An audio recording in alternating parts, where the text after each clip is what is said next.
नमस्कार, मैं हूं खुशबू पांडे। स्वागत है आपका हमारे खास कार्यक्रम जनता सरकार में, जिसमें हम बात करेंगे सत्ता के सिंहासन से लेकर जनता के सरोकार तक। साथ ही हम आपको बताएंगे प्रदेश सरकार की हर योजना के बारे में, जिनका सीधा संबंध हरियाणा की जनता से है।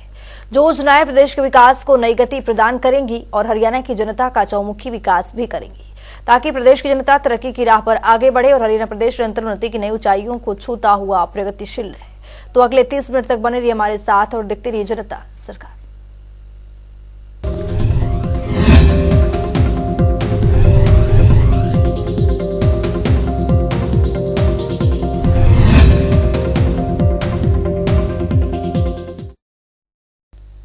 पारदर्शिता के साथ काम कर रहे हरियाणा के मुख्यमंत्री मनोहर लाल प्रदेश के उत्थान के लिए कई महत्वपूर्ण कार्य कर रहे हैं। इसी कड़ी में मुख्यमंत्री मनोहर लाल की अध्यक्षता में हरियाणा उद्यम प्रोत्साहन बोर्ड की 16वीं बैठक हुई। इस रिपोर्ट के जरिए देखिए कि इस बैठक में क्या कुछ खास रहा।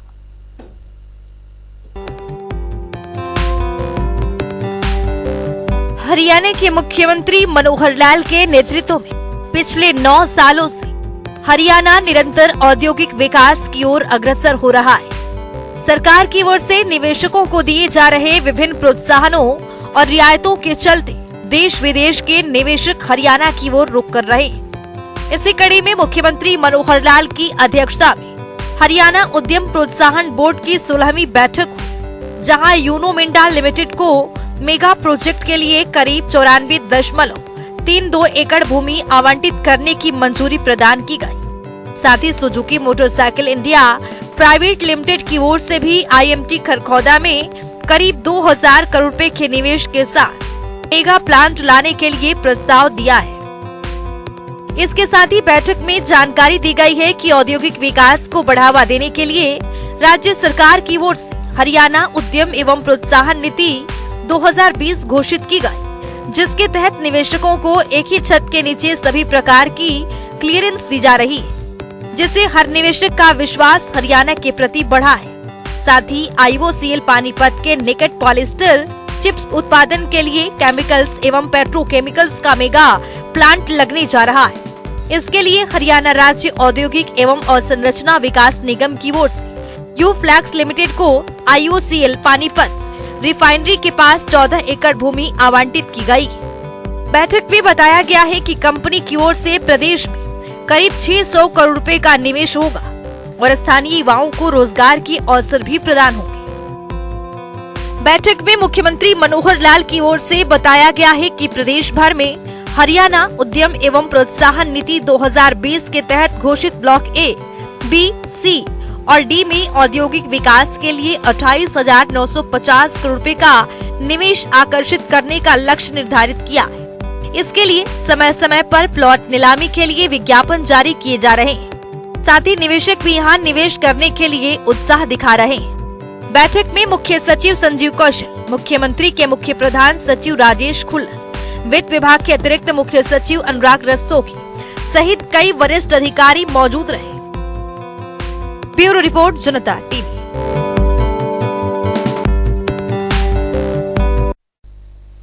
हरियाणा में विकसित भारत संकल्प यात्रा लोगों के लिए वरदान साबित हो रहा है, क्योंकि इस यात्रा से समाज में सराहनीय काम करने वाली महिलाओं और नागरिकों को मौके पर सम्मानित किया जा रहा है। और अब तक इस यात्रा में हजारों की संख्या में लोगों ने अपनी भागीदारी यहां पर सुनिश्चित करवाई है। इस रिपोर्ट को देखिए। प्रधानमंत्री नरेंद्र मोदी की विकसित भारत संकल्प यात्रा को हरियाणा के लोग गर्मजोशी से स्वागत कर रहे हैं और यात्रा के दौरान प्रदेश सरकार लोगों की न सिर्फ भावनाओं का सम्मान कर रही है, बल्कि उनकी समस्याओं का भी मौके पर ही समाधान कर रही है। इसके साथ ही यात्रा में लोगों को केंद्र और हरियाणा सरकार की कल्याणकारी योजनाओं की जानकारी भी दी जा रही है और उन्हें योजनाओं का लाभ लेने के लिए तरीके भी बताए जा रहे हैं। यही नहीं, मुख्यमंत्री मनोहर लाल के नेतृत्व में यात्रा के दौरान सांसद, विधायक और अधिकारी लोगों के बीच जाकर उनकी समस्याओं का आकलन करते हैं और निदान की रूपरेखा भी तैयार करते हैं। और यही बात प्रदेश के लोगों को खूब भा रही है। यही वजह है कि दिन प्रतिदिन उनकी भागीदारी बढ़ती जा रही है, जहां 35 दिन में यात्रा में 3,33,642 लोग अपनी भागीदारी कर चुके हैं। वहीं विकसित भारत संकल्प यात्रा के दौरान नारी सशक्तिकरण को पूरी तरह से तरजीह दी जा रही है। साथ ही समाज में सराहनीय काम करने वाली महिलाओं को मौके पर ही सम्मान मिल रहा है और कई कार्यक्रमों में अनेक क्षेत्रों में उल्लेखनीय काम करने वाली 26,217 महिलाओं को पुरस्कृत किया जा चुका है। इसी तरह से 39,255 मेधावी विद्यार्थियों को सम्मानित किया गया है, जिनमें से 5,580 खिलाड़ियों को भी इनाम मिल चुका है। मुख्यमंत्री मनोहर लाल के दूरगामी सोच की वजह से विकसित भारत संकल्प यात्रा के दौरान न सिर्फ हरियाणा वासियों को केंद्र और प्रदेश की लोक कल्याणकारी योजनाओं की जानकारी मिले, बल्कि हर पात्र तक योजनाओं का भी लाभ पहुंचे और मौके पर लोगों के स्वास्थ्य की जांच भी हो। इसी को ध्यान में रखकर यात्रा के बीच कार्यक्रम स्थलों पर स्टॉल लगाकर लोगों को स्वास्थ्य से जुड़ी प्रदेश की निरोगी हरियाणा, आयुष्मान भारत, चिरायु हरियाणा, टीबी मुक्त भारत योजना की जानकारी दी जा रही। साथ ही यात्रा में कैंप लगाकर लोगों के स्वास्थ्य की जांच भी की जा रही है, जिन कैंपों में अब तक 43,738 लोग स्वास्थ्य की जांच करा चुके हैं और उन्हें मुफ्त दवाइयां भी मौके पर उपलब्ध कराई गई है। तो वहीं सरकार की ओर से बताया गया है, विकसित भारत संकल्प यात्रा के दौरान मौके पर लोगों को उज्ज्वला योजना के 8,019 पात्रों को कार्ड बांटे गए। साथ ही पात्रों को योजना का लाभ भी मिल रहा है। इसी तरह आयुष्मान योजना के 11,673 पात्रों को कार्ड उपलब्ध कराए गए, जिसकी वजह से लोग काफी खुश हैं। स्पेशल डेस्क जनता टीवी। एक बेहतरीन सरकार और उम्दा शासन व्यवस्था का परिचय यही है कि उस प्रदेश में विभिन्न सुविधाओं और सेवाओं का लाभ सबसे निचले स्तर पर गरीब और जरूरतमंदों तक पहुंच सके। हरियाणा की मनोहर सरकार लगातार प्रयास कर रही है कि प्रदेशवासियों को हर एक योजनाओं का लाभ मिल सके। इसी कड़ी में मनोहर सरकार की ओर से परिवार पहचान पत्र योजना की शुरुआत की गई है। इस योजना के जरिए लाभार्थियों का चयन सामाजिक, आर्थिक और जाति जनगणना के आधार पर किया जाता है। पात्र नागरिकों को विभिन्न सरकारी सेवाओं और योजनाओं का लाभ परिवार पहचान पत्र के जरिए मिल रहा है। इस खास रिपोर्ट के जरिए देखिए। एक कुशल सरकार और एक बेहतरीन शासन व्यवस्था की पहचान ये होती है कि उसे समस्त नागरिकों के लिए उपलब्ध विभिन्न सेवाओं और योजनाओं का लाभ उन तक पहुंच सके। इसे सुनिश्चित करने का कार्य एक कुशल नेतृत्व वाली सरकार ही करती है। यहाँ ये भी सुनिश्चित किया जाना जरूरी है कि पात्र नागरिकों तक प्रदान की जाने वाली तमाम सेवाएं और सुविधाएं उन तक समय पर ही पहुंच सके। हरियाणा सरकार ने पिछले 8 वर्षों में इस दृष्टि से एक सुशासित व्यवस्था को विकसित किया है। प्रदेश के नागरिकों को सरकार की ओर से चलाई जा रही तमाम योजनाओं का लाभ देने के लिए हरियाणा सरकार ने सुशासन के दिशा में कई बड़े कदम उठाए हैं। सरकार ने इसके लिए परिवार पहचान पत्र योजना शुरू की है, जिसके जरिए आज लाभ पात्र नागरिकों तक पहुंचना शुरू हो गया है। परिवार पहचान पत्र हरियाणा में रहने वाले लोगों के लिए सुनिश्चित करता है कि सभी लाभार्थियों को केंद्र और राज्य सरकार की सेवाओं और योजनाओं का लाभ मिलता रहे। मेरा परिवार मेरी पहचान के तहत लाभार्थियों का चयन सामाजिक, आर्थिक और जाति जनगणना के आधार पर पात्र किया जाता है। नागरिकों को विभिन्न सरकारी सेवाओं और योजनाओं के लाभ मिल सके, इस योजना के तहत राज्य के लाखों परिवार लाभान्वित हुए। हरियाणा की मनोहर सरकार परिवार के विशेष पहचान पत्र में उपलब्ध आंकड़ों के अनुसार ही परिवार की पात्रता की पता लगाएगी और फिर परिवार को सभी सेवाओं और योजनाओं का लाभ प्रदान करेगी। हरियाणा परिवार पहचान पत्र के तहत लाभार्थियों का पूरा ब्यौरा दर्ज होगा। इस योजना के तहत हरियाणा के प्रत्येक परिवार के लिए 14 अंकों का विशिष्ट पहचान पत्र तैयार कर प्रत्येक परिवार को प्रदान किया जाता है। ये 14 अंकों के पहचान पत्र एकल और संयुक्त दोनों तरह के परिवारों के लिए तैयार किए जाते हैं। हरियाणा परिवार पत्र के जरिए प्रदेश में सभी परिवारों को एक प्रमाणिक, सत्यापित और विश्वसनीय डाटाबेस तैयार किया जाता है। ये कार्य पूरा हो जाने के बाद नागरिक केंद्रित सेवाओं का पूर्ण रूप से वितरण किया जा सकेगा। साथ ही एक व्यवस्थित प्रणाली होने से सेवाओं और विभिन्न कल्याणकारी योजनाओं के दायरे में सभी पात्र लोगों को लाभ पहुंचाना हरियाणा के मनोहर सरकार का दायित्व है कि सभी योजनाओं का लाभ मिल सके। हरियाणा की मनोहर सरकार ने इस दिशा में बेहद सराहनीय कदम उठाए हैं। समाज के पिछड़े और आर्थिक रूप से कमजोर वर्गों को लेकर सरकार बेहद संजीदा दिखाई दे रही है। ऐसे लोगों के लिए योजनाएं और उन योजनाओं के फायदे पात्र लोगों तक पहुंचाने के लिए भी सार्थक कदम उठाए गए हैं। हरियाणा सरकार ने राज्य में प्रत्येक परिवार को विशिष्ट पहचान पत्र प्रदान करने के लिए परिवार पहचान पत्र पोर्टल मेरा परिवार.haryana.gov.in लॉन्च किया है। ये पोर्टल सूचना प्रौद्योगिकी का उपयोग करके लोगों को पारदर्शी और सरल तरीके से सरकारी योजनाओं का लाभ देने की सुविधा प्रदान करेगा। इस ऑनलाइन पोर्टल के जरिए प्रदेश के लोग परिवार पहचान पत्र के लिए ऑनलाइन आवेदन कर सकते हैं। परिवार पहचान पत्र के पूरे हरियाणा की आबादी का परिवार के हिसाब से उनके हर सदस्य का एक डाटा कैसे हम रख सके ताकि हर किसी का कल्याण करने के लिए सरकारी योजनाएं बनाई जा सके।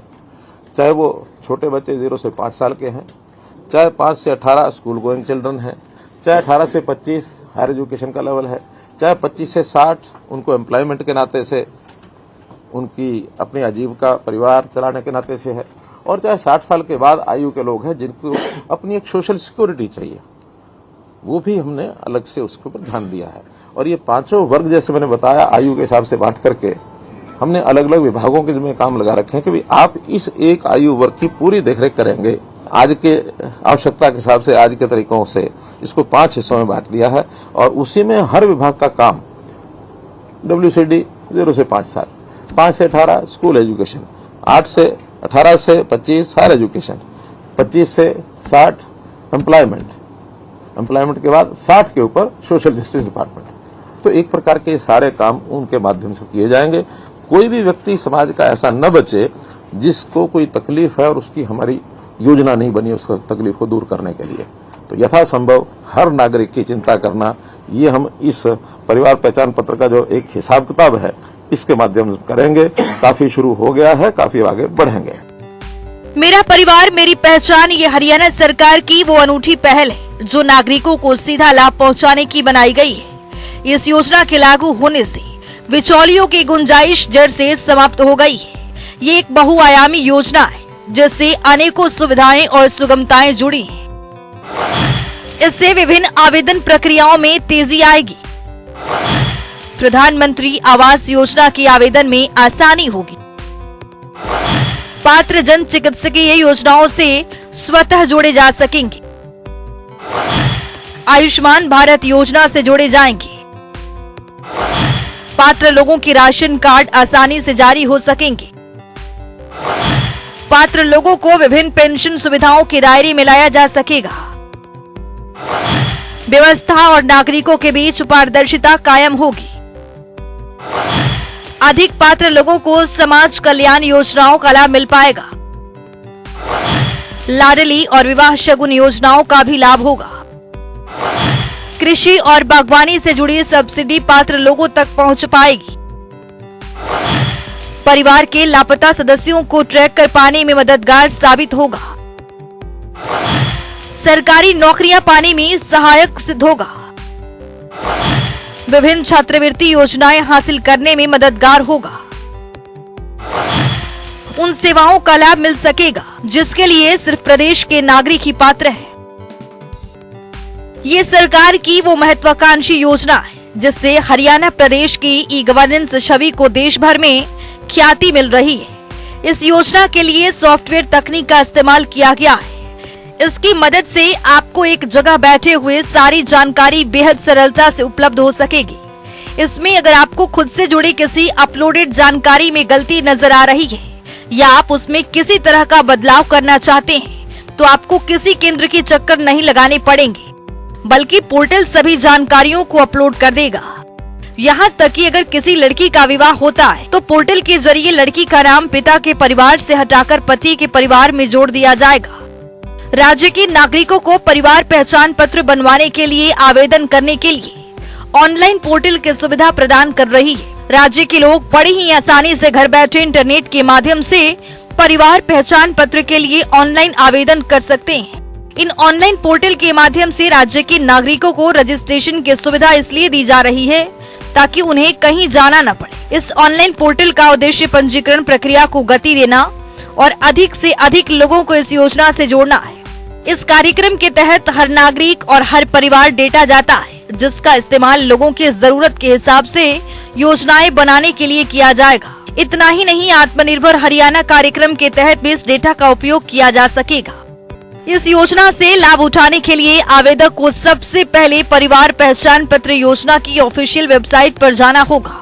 ऑफिशियल वेबसाइट पर जाने के बाद आपके सामने होम पेज खुल जाएगा। इस पोर्टल पर राज्य के लोग देख सकते हैं विकलांगता, विधवा, वृद्धावस्था पेंशन योजना के लिए ऑनलाइन प्रक्रिया कैसे लागू किया जाए। इसके अनुसार CSCS के ऑपरेटर फिर पेंशन योजनाओं की आवेदन फॉर्म ऑनलाइन भर सकते हैं। परिवार पहचान पत्र परिवर्तन का एक बड़ा माध्यम साबित हो रहा है, क्योंकि ये न केवल सरकार जनता के बीच की दूरी को खत्म करेगा, बल्कि सूचना प्रौद्योगिकी के विकास के जरिए ये लोगों को विभिन्न सरकारी योजनाओं का प्रभावी और कुशल वितरण भी शुरू करेगा। हरियाणा सरकार लगातार प्रदेश के हित में कई योजनाएं चला रही है, ताकि जनता को हर एक योजनाओं का लाभ मिल सके। स्पेशल डेस्क जनता टीवी।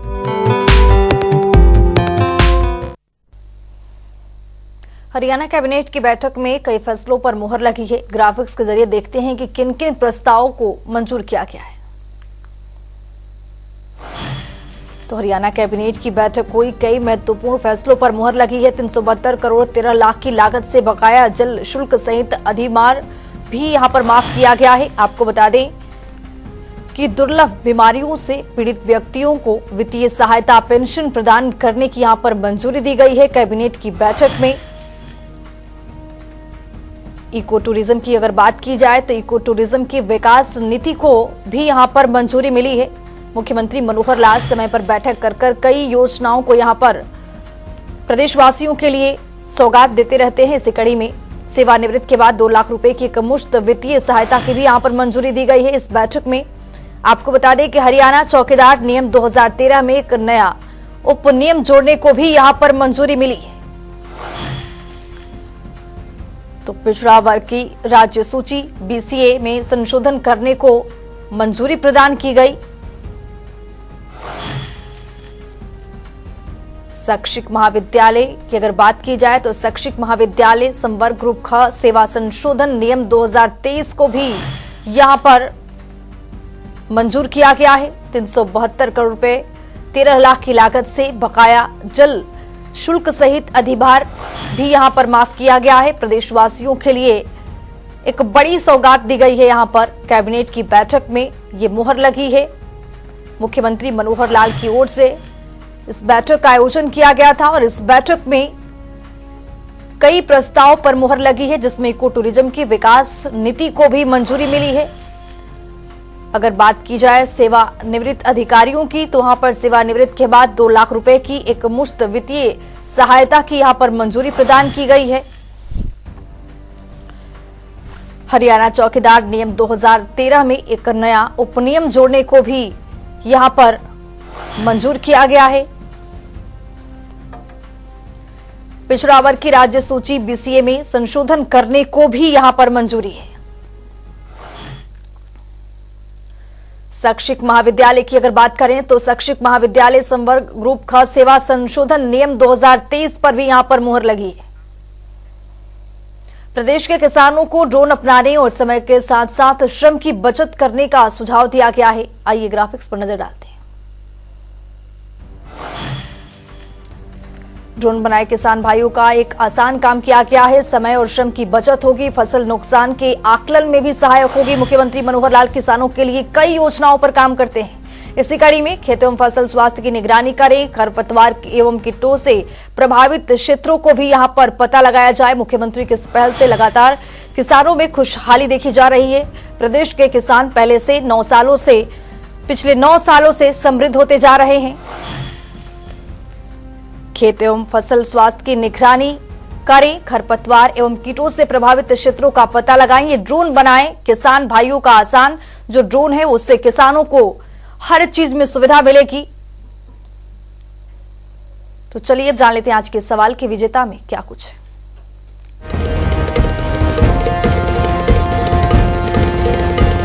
तो तो बात अब आज की विजेता की। जैसा कि आप जानते हैं, हर रोज एक नया सवाल पूछते हैं, सही जवाब देने वाले के नाम और तस्वीर अपने टेलीविजन स्क्रीन पर दिखाते हैं, साथ ही उसको उपहार भी देते हैं। तो चलिए जान लेते हैं कल का हमारा सवाल क्या था और कौन है इसका विजेता। कल का हमारा सवाल था, हरियाणा में हर खेत स्वस्थ खेत का मोबाइल ऐप लॉन्च करने का मुख्य उद्देश्य क्या है। इसका सही जवाब है सी, मिट्टी की जानकारी देना।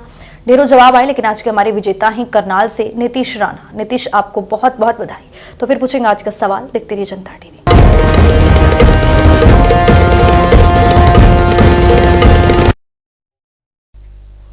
अब वक्त हो गया है आज की मुलाकात का। आज की मुलाकात में हम हर दिन नए शख्सियत से आपको रूबरू कराते हैं, उनके कार्यप्रणाली पर बारीकी से नजर डालते हैं, जानते हैं वो तमाम योजनाएं जो बनी हरियाणा की जनता के लिए। तो ऐसे ही एक शख्सियत से जनता टीवी ने खास बातचीत की है। इनका नाम है डॉक्टर ज्ञानेंद्र प्रताप सिंह, जो कि करनाल से निदेशक के पद पर काबिज है। सुनिए।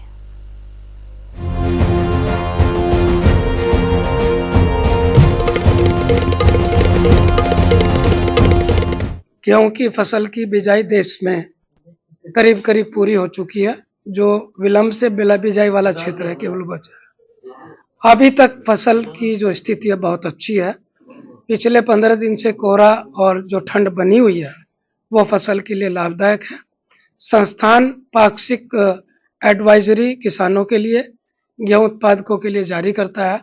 मेरी सभी से कामना है कि वो हमारी एडवाइजरी पर नजर रखें और जो यथोचित कार्रवाई है उनको समय से करते रहें। अनावश्यक रूप से एग्रोकेमिकल्स का इस्तेमाल ना करें। फसल पे लगातार निगरानी बनाए रखें और जो संस्थान या कृषि विभाग या विशेषज्ञ सलाह देते हैं उनको यथासंभव लागू करते रहें। नहीं, अभी तक मेरा मानना यह है कि गेहूं की फसल बहुत अच्छी है और जो वातावरण में जो प्रभाव, जो परिवर्तन होता है, हमें ये मानना चाहिए कि जैसे ही हम परिवर्तन वातावरण में हम महसूस करते हैं, पौधे भी उसी प्रकार महसूस करते हैं और वो अपने आप को उसी अनुरूप ढालने का प्रयास करते हैं। और जो क्लाइमेट रेजिलिएंट, जिनको हम जलवायु अनुकूल किस्में कहते हैं, उनमें तो ये गुण विशेष रूप से समाहित है कि वो परिवर्तित क्लाइमेट के साथ भी अपने आप को स्वस्थ रखें और अच्छे उत्पादन की क्षमता रखते हैं। गेहूं उत्पादन का देश का जो लक्ष्य है वो 114 मिलियन टन है। धुंध, ठंड और अगर अच्छी एक बरसात इस समय हो जाए तो फिर तो गेहूं की फसल की बल्ले ही बल्ले है। जौ का क्षेत्रफल कुछ कम हुआ है देश में पिछले 3 दशकों में, तो संस्थान का प्रयास है कि हम कुछ क्षेत्रफल में इजाफा करें। उसके लिए एक रोड मैप संस्थान ने तैयार किया है, जो हम आने वाले 5 साल में उसको लागू करके हमारी उम्मीद है कि हम करीब करीब 1 से 1.5 मिलियन हेक्टेयर का एरिया जौ के क्षेत्रफल को हम अचीव कर पाएंगे, ऐसा हमारा मानना है। किसानों को सलाह है कि गेहूं की फसल पे नजर बनाए रखें, जो रिकमेंडेड पैकेज ऑफ प्रैक्टिस है उसको अपनाएं और अनावश्यक रूप से एग्रोकेमिकल्स का इस्तेमाल ना करें।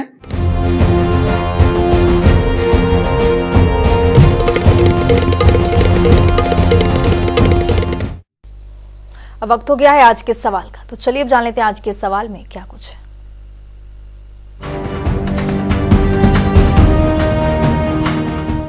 हर रोज की तरह हाजिर हूं आज का सवाल लेकर। जैसा कि आप जानते हैं, हर रोज एक नया सवाल पूछते हैं, सही जवाब देने वाले के नाम और तस्वीर अपने टेलीविजन स्क्रीन पर दिखाते हैं, साथ ही उसको उपहार भी देते हैं। तो चलिए अब नजर डालते हैं आज के सवाल पर। हरियाणा सरकार ने किस मिशन के तहत उद्योग मित्र योजना की शुरुआत की थी। ए, कौशल विकास मिशन, बी, जल शक्ति अभियान, सी, आयुष योजना, डी, निपुण हरियाणा मिशन। तो दीजिए सही जवाब और बनिए विजेता।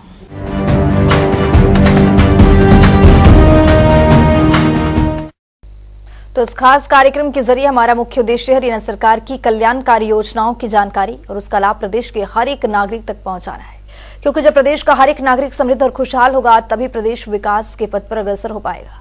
हमारे खास कार्यक्रम जनता सरकार में आज के लिए इतना ही। नमस्कार।